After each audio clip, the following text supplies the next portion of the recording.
Dumelang, welcome to Face the Nation. I'm Clement Manyatela. It's wonderful to have you with us here on SABC News. On the show tonight, the EFF is now 11 years old. It's preparing to go to its elective conference in December, but the organization has experienced some upsets. Its electoral performance was not the best this year. The party's support declined to less than 10%. So it's no longer the third biggest party. The party has also lost its deputy president in Floyd Shivambu, who has since joined the MK. So how is the founder and leader of the EFF steering the ship? What does the future of this organization look like? And how does the party plan on playing an effective role? The leader of the EFF, Julius Malema, faces the nation tonight. And because we want to maximize on the time we have with him and to also give you the opportunity to ask questions, there won't be a comment today. So we'll get straight to the conversation. But if you have some questions for him, you can send us a WhatsApp voice note on 078 459 1897. Remember to tell us your name and surname and where you are sending the voice note from. And please keep them at 30 seconds. Alternatively, you can send us an X on @FaceTheNation SABC.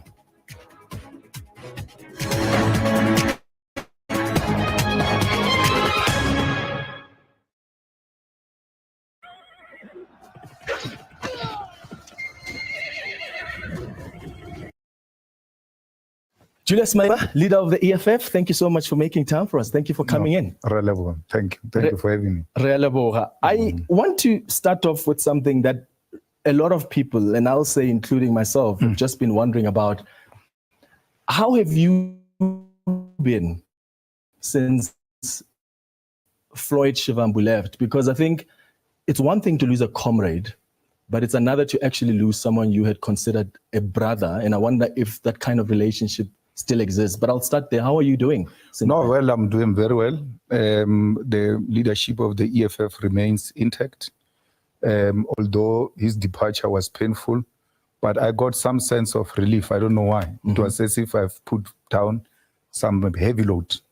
So it's not always that bad things will always produce bad results. Perhaps at times they do produce very good results. So we're fine. We're rocking. You're rocking. Is that as the EFF? What about you and him? Is there an opportunity? No. I don't have anything to do with him. No friendship anymore? No. I don't. What brought us together was a common purpose. We met in the trenches. We didn't meet in a club. We didn't meet at church. We didn't fall into love with each other at the university in the same class. What brought us together was sharing the common agenda for the revolution. And once we start seeing things together, differently, what brought together no longer exists, and there's no need for me to be having any kind of relationship. Yeah. One of the things that I think, and I think a lot of people saw this when you addressed the press briefing with him when he was announcing that he's leaving. And a lot of people said, oh, you can just see how sad Julius is. We've never really seen him like that. And you guys were so collegial in the way you addressed this matter. You were very professional. You were very mature in how you handled it. And then a few days later, you addressed the ground forces and I felt you were going hard on him, where you said you have been betrayed. What happened between that moment and the time when you addressed the ground forces? Because it seems like something happened, because then the messaging changed. No. The messaging remained the same. There's a different posture you take when you're in a press conference, like when I'm talking to you now.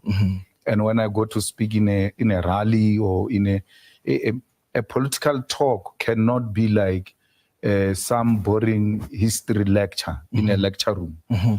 My responsibility, amongst other things, is to agitate and to instill confidence on the ground forces and say to them, we're still rocking the boat, we're in charge, let's move forward. So there should be a difference between the press conference and the ground forces event. But there's nothing that really is different from what we said. I said to you then, and I might have said it in an emphatic manner at the ground forces rally. I said to you at the press conference that I wouldn't have expected that from a brother. And once I say that,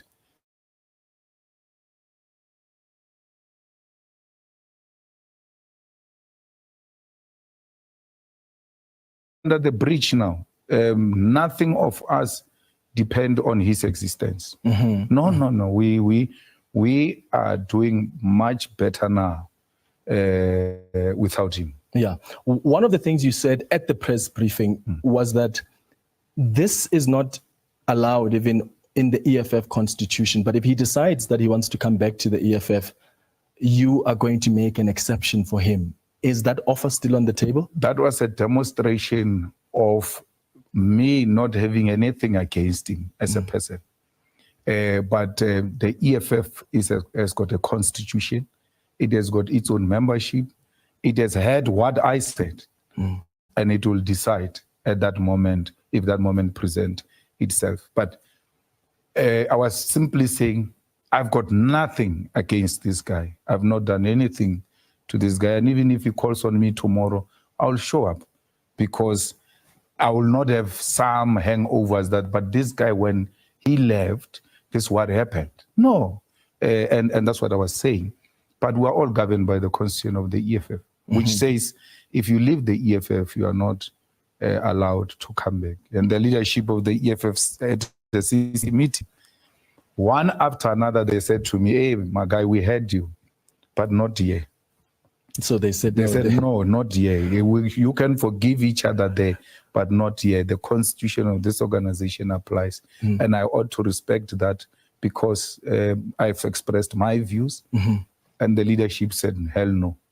Are you not concerned about how that comes across? Because from what you're saying, this is a decision that you took unilaterally, right? About making an exception, even though the constitution that doesn't allow, without speaking to the leadership. Do you not think you should have at least discussed it with the leadership and said, hey guys, this guy wants to leave, but because he is, as you've said before, the brainchild of this organization, what do you guys think of this? Because you are a leadership collective. I would imagine Julius Malema himself can't just make exceptions about the constitution of the EFF.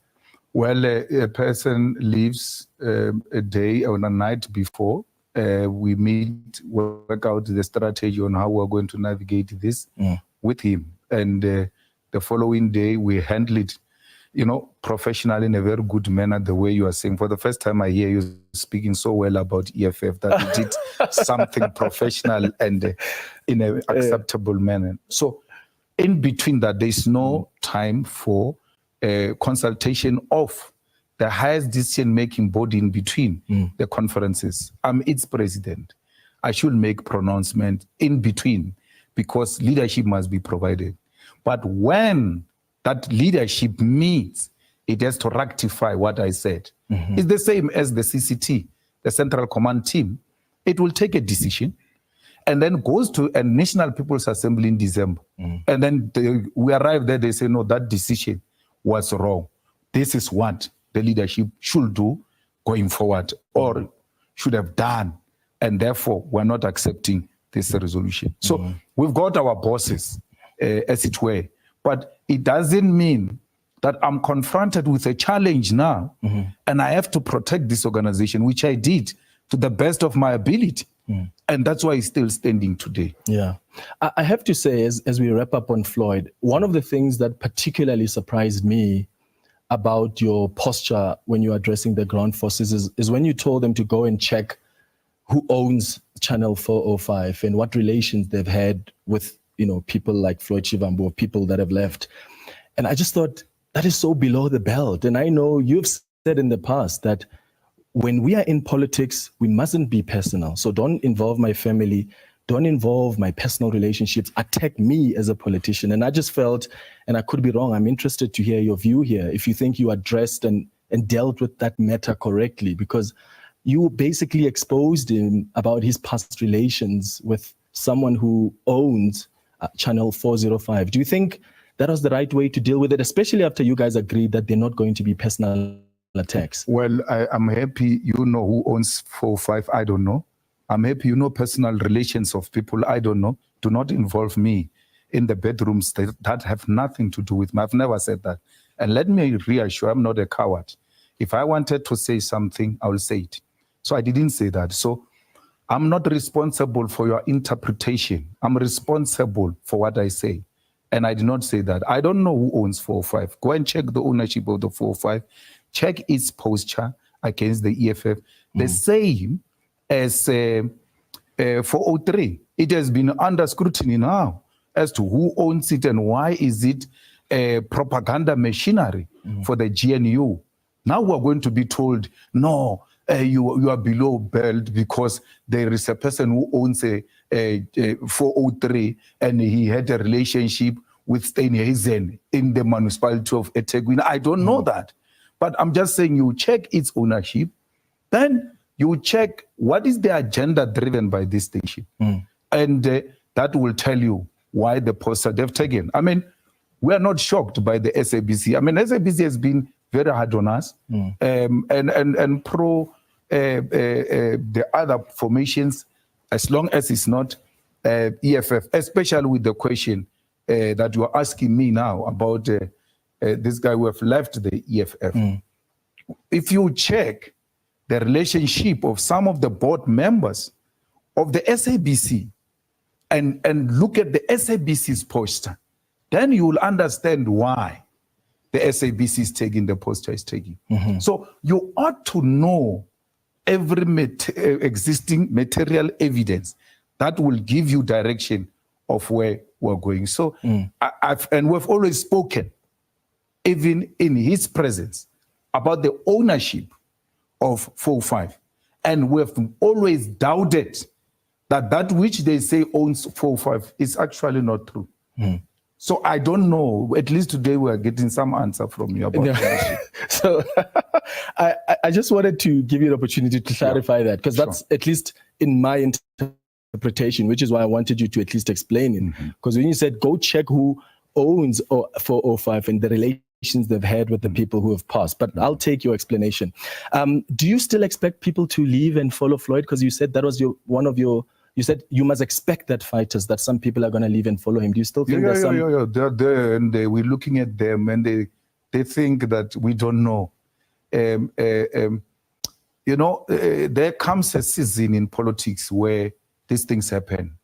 And then you must not be overwhelmed by a season. It's like those people who spend all their money on Christmas Day because it's a festive season. So there's that kind of season which is taking place now. We ought to hold tight and make sure that we remain unshaken. They're there. It doesn't matter what they say from their mouth. It doesn't matter what song they sing. All we know factually is that these people have engaged in a double parking. So the constitution of the EFF says, speak good and defend the organization, both in private and in public. And then you go speak very bad about the organization in private and then plot its leadership. You know, what is holding some of them is the coming NPA, that they should blackmail us into electing them. And if we don't, they're going to leave. But they are long gone and will not be hurt by that. It doesn't matter what they do. It doesn't matter. So you can say this, but in actual fact, you're engaged in shenanigans that seeks to undermine the unity of organization. And go and praise a leader of another party in an internal meeting of the EFF and still believe that those comrades and fighters will view you as one of their own. So sometimes it helps the unity and the image of the organization not to engage in the expulsion of people. You just allow them to self-destruct. And that way you gain an upper hand. That nobody didn't expel them. They left on their own.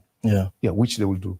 And that brings me then into the People's Assembly, because you're mentioning something about the threat that some of them are making, that maybe if they don't get elected, then they're going to somehow use some influences to try and bargain for positions. Are you expecting the People's Assembly in December to be a bruising contest for the EFF?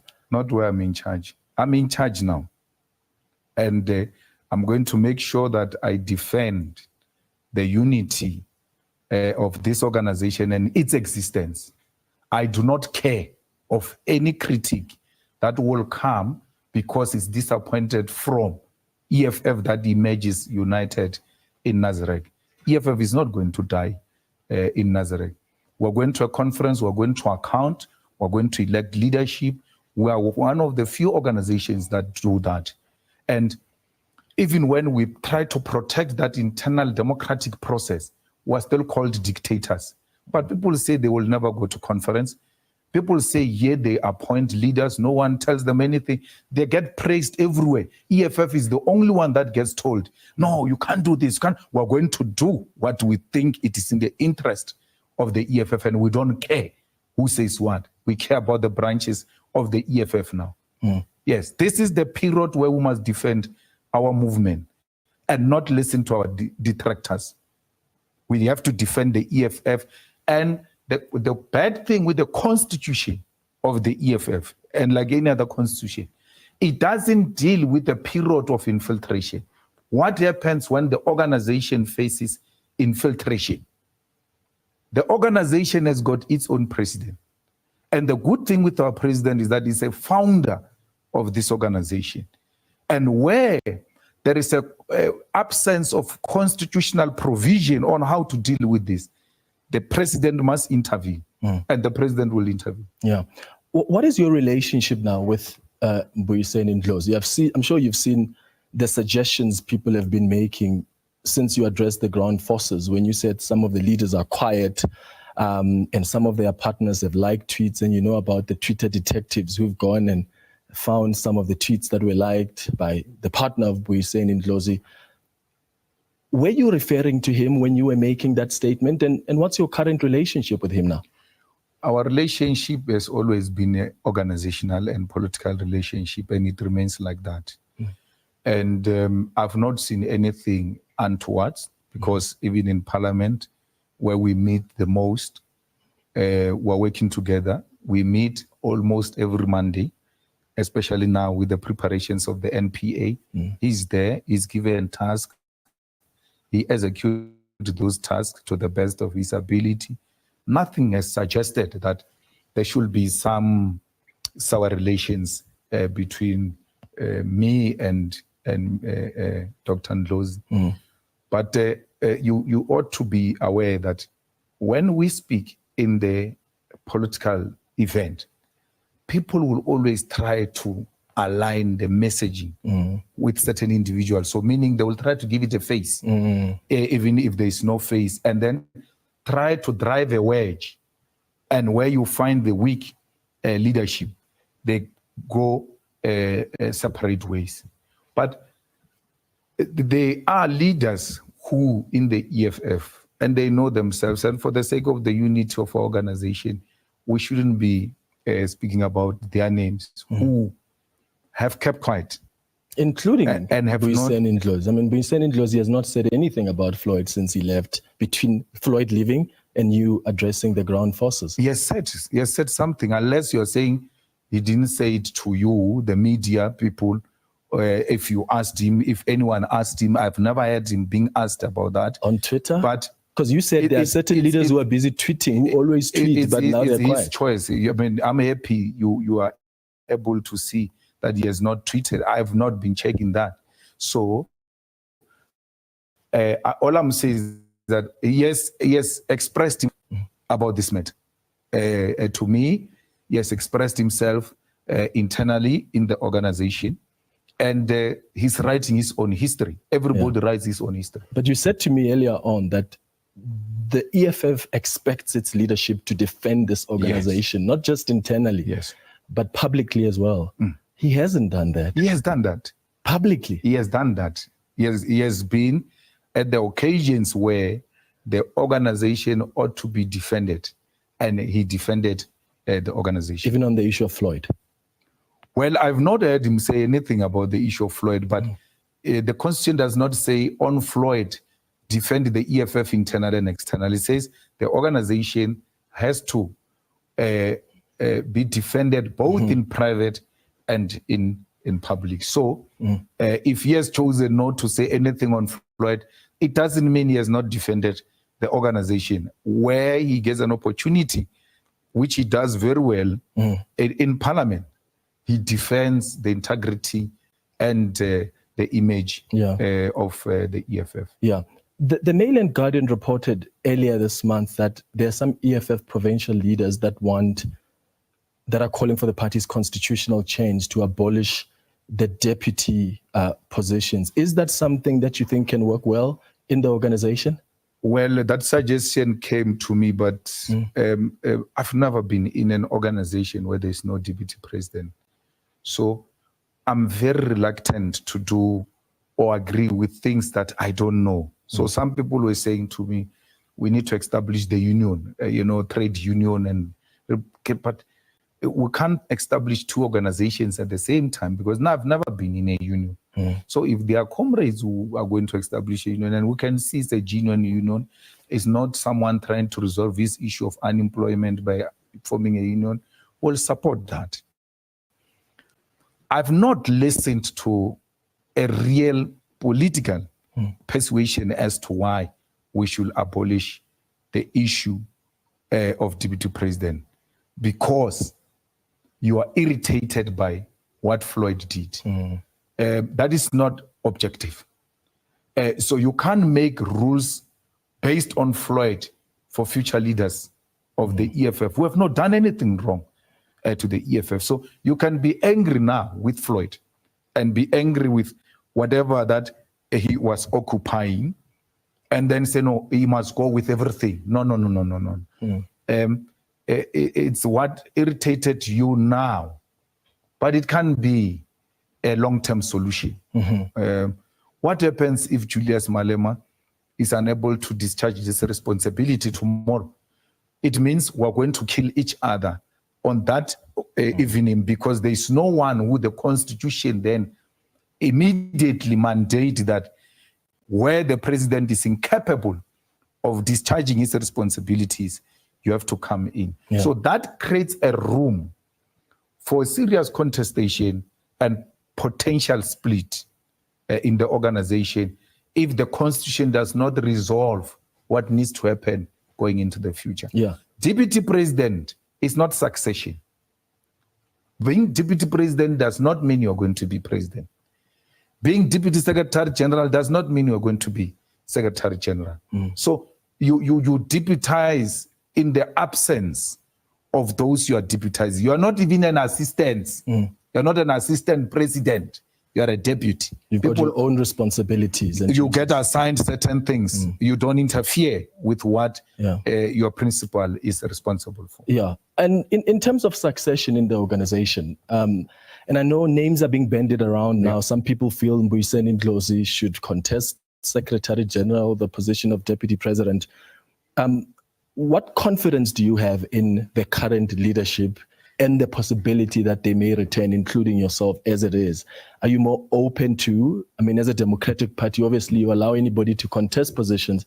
I just want to get your thoughts on the current leadership and the possibility of them returning, being re-elected, and also some of the names that are being mentioned to occupy the position of leadership in the EFF. I think they all qualify.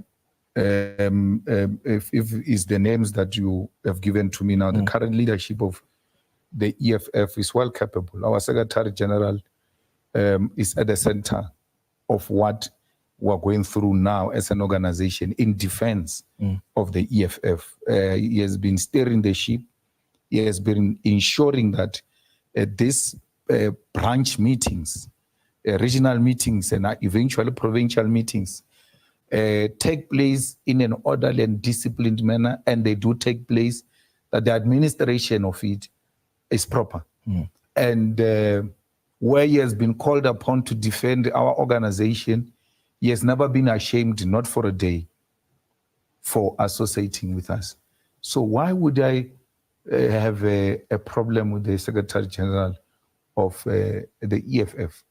They can remove him if they want to, but if they come to ask me, I will express my view, that I don't agree with that view. And tribalists work in different ways. The fact that now the threat comes from MK, they now want to assume that every Zulu is a threat, and that includes our Secretary General, who has not for a single moment, not for a day, demonstrate that he belongs to a certain tribe or push ethnic politics or tribalistic politics. At times, we even forget and speak to each other in our home tongue. And remember later that, no, man, this comrade, you can see that he's lost. Like, this comrade Ghana doesn't know this language. And then he does the same because we don't see tribe amongst ourselves. And therefore, Marshall is not going to be destroyed on the basis that there is a party that comes from or is strong. No, it comes from there anyway. It comes from KZN. And therefore, because Marshall is from KZN, he must be killed. I must also be killed. Marshall is even in a much better position. This party that you are saying comes from KZN, got 45% in KZN. I come from a province where the ANC got 73%. So if we're using that, I must be the first one to be shot down before you go to Marshall. Yeah, well, and I'm glad you're expressing your view about the Secretary General position. What about the Deputy President position? There's no Deputy President. He left. Yeah. So I've got nothing to do with Free that. for all. So it has always been like the position of the president. Clement, you guys make a terrible mistake, and that's why you don't critique with the rest of these people, and then you do that with us. In the EFF, if you talk succession, I'm going to finish reading my political report and organizational report, treasurer's report. We are done. Then electoral commission comes and say, guys, thank you for your service for the past 5 years. You can now step down. We get removed from the stage to go and sit with delegates there. In between that period and the nomination, there is no president of the EFF. Ordinary members only. We're just ordinary members there. Can you say that about Mapantiti? Can you say that about Action SA? Can you say that about the rest of these people? Action SA hasn't had a conference yet. And MK says, hey, don't even try those things here. But they are the darlings of everyone. Malema is going to be told, you must now step down so that nominations can take place. That weight, none of these parties have ever had. Yet, they are not dictators. They are not called all sorts of names, which we accept because we represent a direct opposite agenda of what the establishment is actually looking for. Yeah, and I won't speak for the rest of the media, but for this show, we did criticize. In fact, my comment a week ago was about parties that are not even planning to have elect. And I referenced the EFF as the best example because you were founded in 2013, 2014 already. You had an elective conference. You indicated that branches that didn't get 10% of the vote share won't be allowed to participate at the conference. Just please expand more on that. So when you go to a conference, you say a branch in good standing will be 100 members who have paid up their membership fee, who are registered voters, and that branch should go and elect the branch leadership. If it doesn't have a branch leadership, if it does have a branch leadership, then it will nominate a delegate. So it's a criteria which it is left to us as the leadership of the EFF. So you look at those branches that have 100, the BGAs, BPAs, and then you say one delegate, and then you use a zebra approach, and you say, can't we come up with a criteria where we reward hardworking? So then we say, okay, you are a branch of the EFF, it's okay, but you don't qualify to go to a conference. Because a requirement of a branch for you to be recognized as a branch is not that you must go to a conference. No, you can be a good branch in good standing, but you're not hardworking. And therefore, all the hardworking branches which received 10% and above will go to the NPA. And then they should have 100 members in good standing and all of that. And they must try 2 times if they fail the first time. To have a BGA or BPA where you elect a delegate, if you fail the first attempt, you must succeed on the second attempt. Why? A hard-working branch can't fail to convene a collaborating meeting to elect the delegate if it is a legitimate membership, if it is a hard-working branch, it means there is an existing leadership there. That's why we putting all kinds of criterias to ensure that we've got genuine delegates to the conference of the EFF, because conferences are a point of infiltration. The infiltrators perform very well when you go to the conference. So you ought to put mechanisms in place to make sure that you've got the best at our conference. So our conference is going to be a leadership forum. It's going to be a conference of the best of the EFF in the whole of South Africa, who would have met the difficult test and went through the eye of a needle. Yeah, speaking of a difficult test, I remember at the last conference you spoke about the need to build a private school in Alex. Remember that? Yes. And you had said to the delegates, if we don't do that and we fail to do that in the next 5 years, then we're useless. You must vote us out. Have you been able to do that? We bought a land. We couldn't find a land in Alexander. We bought a land in Mahlet. We were hit by COVID for 2 years in our term. We're not allowed to do anything. We came back. Now, when we came back from COVID, our plans have been stuck at the Mohale City Municipality. So I can't construct a school without approvals, which I needed to do in that 2 years. Do the drawings, do the approvals. How do I do that? But the land is there.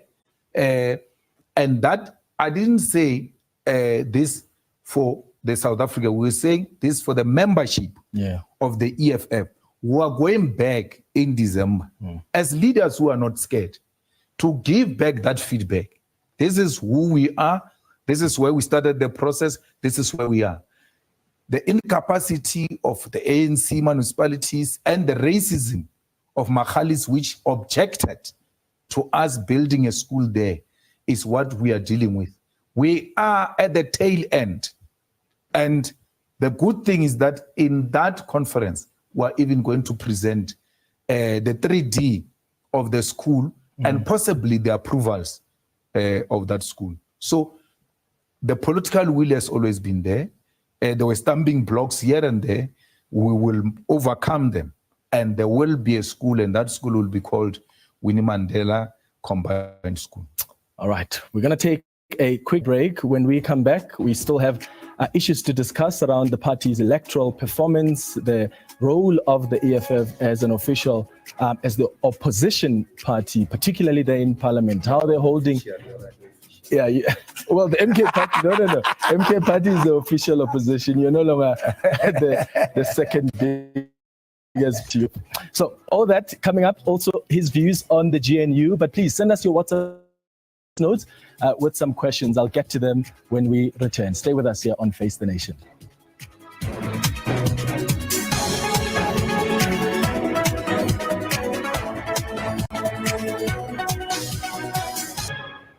Welcome back. We're in conversation with the founder and leader of the EFF, Julius Malema. I've been asking you to send some questions if you have any. So I'll start with some questions that came through via X. Lane says, the question to Julius, how must people trust the EFF when its prominent leaders are leaving the party for other opposition parties? What is it that the EFF is not doing right that makes its best leaders to leave? I'll get you to respond to that, Mr. Malema, before I go to the next question. Well, what is it that the EFF has changed from its formation until now? That which you have been voting for, and now they've changed and said they are no longer following that policy. They are following a certain policy. Therefore, we have to change. We have to support political parties as political parties with policy position on matters. You can put DA policy on education here, put EFF policy on education here, and then the rest of these others, you can put their policies anyway. So it's unfortunate if people are going to follow individuals. There's nothing we can do about that. The ANC suffered the same blow when people decided to follow an individual.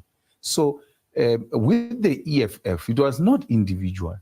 It was a policy conference that adopted the founding manifesto. And that's what you should trust in. And the constitution of the EFF, all of them are still intact. EFF on any issue that it was founded on. If you voted for it in 2019 and in 2014, that issue is still. Yeah. All right, that was the first tweet that came through. There are other tweets as well. Lehasa says, Lochani Batu Beketu, can you please ask Mr. Malema if he's ready to change open border policy, because it's alleged that the open border policy destroyed his party. That's a message there from Legasa. This is one of the questions that I have around the issue of immigration and how you think you have addressed it. Because when I told people you're coming on the show and I said, what issue do you want me to raise with Julius Malema? A lot of them said, please get his thoughts on the issue around immigration and whether he thinks the messaging has been correct over the years. What is your view on that? My brother, in 2014, I was told to change land expropriation without compensation because the messaging is not right. They will always find something to attack you. They split hairs. And when I stood firm on land expropriation without compensation, they were even doing campaigns, giving people title deeds. They say, people want title deed, this person is going to take your land and all of that. All of a sudden it has changed. It's no longer about the land. This open border policy was there in 2014, was there in 2019, but it didn't work. What else can we find to attack them? Whether me and you like it or not, there are no borders in South Africa. That is just something written for formality on the founding manifesto of the EFF. There are no borders, my brother. I can tell you, it's like we behave like a mad person who has got a shack and a yard. He's given a stand with a shack. He goes and put a gate where there's no fence. You put a gate. When you go to Mqimbi, we Yamalopo, ukia gate like a lock, yet you don't have a fence. When you come back and unlock that gate and open. Your neighbor is looking at you, it's like, what is this? Gayton Mackenzie was running all over Limpopo River, saying he's chasing Zimbabweans who are crossing into South Africa, almost eaten by crocodiles for doing that. But the foolish him, he didn't know. He was proving what I'm saying correct, that there is no fence. So what open border are you talking about, which is not happening now, which is going to happen after the EFF takes over government? These Africans have always been here. If you doubt, there is a language called Fanaka law. It was formed long before the arrival of the EFF. Why? The migrant laborers met. They couldn't communicate amongst themselves when they were building South African economy. It was built by Zambians, it was built by Mozambicans, it was built by Zimbabweans, it was built by South Africans who could not communicate amongst themselves. They formed a language, Fanaga law. Where was the EFF when these migrant laborers were here? I'm just saying, we must not find ourselves behind time. The EFF is being punished for being ahead of the times. We say things now, you guys come to appreciate them extremely late because we're too far in thinking. So, and these Africans, when you needed them, they were there for you. The frontline states were there. People got killed in Lesotho. People got killed in Mozambique. People got killed in Swaziland, in Botswana, because they were suspected to have been harboring the terrorists, meaning your liberators, your liberation movements were alleged to have headquarters in those places. Someone says, don't tell us about Nigerians. You even go to an extent of saying Nigerians gave us money for our liberation. It's true. From the civil servants of Nigeria, monies were deducted from them to support the liberation of South Africa. So today we are in a comfortable place. We say we don't want them. The EFF agrees that we don't want undocumented people in South Africa. How can we say South Africans must get IDs and then welcome people who are not undocumented? Everybody has to be documented so that if any wrongdoing happens, for whatever reason we're looking for you, we need to find your location. Yeah. So we need to find a way. They are here already. You go and put them in Lindela with our state money, which you are saying it's supposed to buy medicine. We pay buses. We take them back. They come back the following day, not next week. So what would be your solution as the EFF? The solution is let's go and document these people. So don't deport them, rather find a way to formalize them. We need to document them, because whether you like it or not, my brother, they are here. You know what they do in December? They hand themselves over in Lindela so that they can go and eat Christmas at home. And then in January, they come back. That money could have been used on some feeding scheme to feed the children of the poor or in the clinics. The reality of you are in denial. There's xenophobic people are in denial. That's a problem. They are in denial that these people are here. They think they are still coming. Yeah. They are not coming, they are here. How do we deal with that? What about the issue of scarce resources? Because you know about the unemployment in this country. And what government is trying to do is also make it difficult for foreign nationals to have jobs here. Not necessarily make it difficult, but you need to find a way so that you don't get a helper or anybody else where there's no scarce skills who gets a job here without considering South Africans first. So how do we deal with the issue of scarce resources? Because when you've got all of them here and you're saying, let's formalize them, we don't have jobs. So the competition is high. So you're going to have South Africans that are without jobs. Some of the jobs are really taken by some of the foreign nationals, whether they're here legally or not. I've never had a country where it says it doesn't want to grow. Numbers matter when it comes to geopolitics. China, it is what it is because of its size of its population. But its economy is growing very well. Ours is not. Because the leadership is working. Let's industrialize. Let's make sure that manufacturing grows in South Africa. Let's create jobs. But all I'm saying is, you are saying these people are coming to take jobs. Which jobs are you talking about? Because there are no jobs that South Africans are accepting which are a reflection of slavery. These people are being enslaved here in South Africa.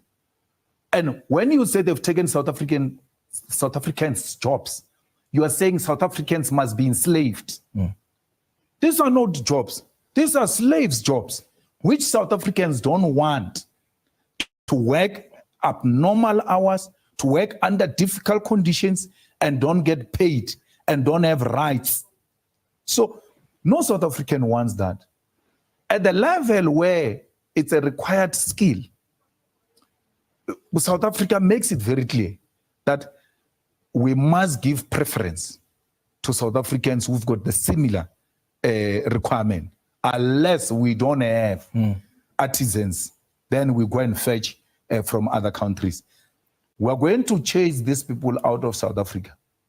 Tomorrow, the whole plumbing system and sewer system of South Africa will go into a blockade and will not be in a position to help ourselves because we don't have artisans. Yeah. The whole of South Africa will go into electricity crisis because you chased away the electricians. But we do have South African plumbers and South African electricians. But they are not enough. They can't meet the demand. It's like saying we produce chicken in South Africa, therefore we can't take chicken from South Africa. We don't produce to the capacity of the demand of South Africa. So all I'm saying is, where a job is given, a South African with same qualifications should be given a preference. We cannot prefer a person who's not a South African to the one that is going to pay tax in South Africa. And that is not what we are dealing with. I want you to present any stats to me that says, if we deport these foreigners, so many jobs are going to be created. Look at what's happening in education. We are retrenching educators. Not because foreigners have taken the positions of educators. We don't have the political will to sustain those jobs. As a result, they're going to be lost, not because of any foreigner. The steel factories have closed down, not because of any foreigner. The infrastructure in South Africa is decaying because there is no leadership that wants to look after that. It's not a foreigner. Manufacturing, which used to be the biggest contributor to our GDP, it is actually being replaced by finance, which doesn't create a lot of job opportunities for our people. But you know that if you go into manufacturing, you are going to create a lot of jobs. A factory, manufacturing used to account for thousands of jobs, more than 150,000 jobs in manufacturing alone. Today, you can't count more than 80,000 of jobs in manufacturing. So you can't say the foreigners have actually, the jobs are still, the 150,000 of them, the foreigners have taken them. No, the factories have closed down and jobs were lost, not because foreigners came in, but because the financial sector has overtaken manufacturing, and financial sector does not want to deal with industrialization. Anything long term, the financial sector does not want to support it. Why? Because they deal with hot money. They deal with what short-term investment, and they don't want anything to do with long-term investment. Let's talk about the EFF electoral performance. Yes. It wasn't the best of results. You're now under 10%. Do you think that part of the problem, I'm sure you've done your assessment by now of whether or not some of the things the EFF did or said were a result of that electoral performance. And I wonder if your approach in parliament over the years was also a part of the problem in your view, because you did say after elections that our strategy is now going to change. You're not going to see us shouting and being kicked out of parliament. We're going to no longer disrupt parliamentary meetings, but instead focus on playing a robust opposition. Do you think that also affected your performance? No, that is what sustained the EFF. You can't introduce yourself like you have been here. You ought to introduce yourself in a manner that you will be felt that you have arrived. So you must learn the law of presence. So for the past 10 years, we're establishing the presence of the EFF in parliament through the approach and through our regalia, which was a reflective of representation of the working class. We never lost support because of that. Because that behavior, if you check it, by the way, it was worse between 2014 and 2019. It was more robust and more radical and got us more vote in 2019. Why would it lose us vote in 2024? I'm just saying, my brother, we must not listen to people who have a mind of a rat, who can't think behind 10 years as to what happened previously and what's happening now. Then we get numbers in 2019, which we never expected. Boom, in KZN, 350,000 to the EFF. When we look at why did we get this result, it's because there are people who are angry with Cyril Ramaphosa in the ANC and who are fighting for Zuma, and they've got no home. That's why they ended up taking cover under the EFF. What the EFF failed to do was to take that opportunity and intensify political education and convert them into permanent supporters of the EFF. So the EFF lost no numbers to anything except losing numbers to that which never belonged to it. And EFF did not take effort to win it over. It just took it as obvious that these people are ours. Whereas when Marshall was giving us results in KZN, in 2019, we were actually shocked. He says we passed 100,000. We passed 200. I said, don't play such games. He said, hey man, we're coming this way. So we were shocked in 2019 by KZN performance the same way we're shocked now by KZN performance. No policy position. So let's take open borders. Why Mashaba did not get 10%? Because your measure of success, all of you, is 10%. That if you support an open border where there is African unity, you lose vote. Why didn't Mashaba get the votes? Why didn't get the Lepantiti get the votes? because he jumped there, almost fainted. Mabahambe, mabahambe. He got nothing close to 10%. Mashaba and Gaten Mabahangbe group combined still don't come close to the EFF. But they're not as old as the EFF. And they still did not get what the EFF got when the EFF was their age. Don't forget that. So you must compare those things. Yeah. Don't be ahistorical. Yeah. Let's talk about so how do you crystallize that support though? Because the MK party really ruffles feathers now. Yeah. A lot of parties, including yourselves, are feeling. How do you go back to the drawing board? Makai, we lost less than 1%, but you guys are projecting us as if we lost 17%. The ANC lost in this election, but the ANC is being covered with the face of the EFF, the same thing you did with VBS, to put the EFF to be the face of VBS and not the ANC. The ANC lost big time. The EFF is going to regain its lost ground because the EFF, its policy and its leadership did not do anything wrong to offend South Africans. If anything, we're working very hard, and we're the only organization that works very hard for South Africans. None of these organizations put boreholes. None of these organizations renovate old age homes. None of these organizations, as organizations, take children to schools, re-gravel the roads, try to patch the potholes, try to create some bridges for our communities. The EFF does that. None of these people do what we do. Speaking of EFF, it's also a matter that has come out a lot for the organization, even before the elections post. There's now an affidavit by Chief Matodzi, and you have spoken already responding to that in some way.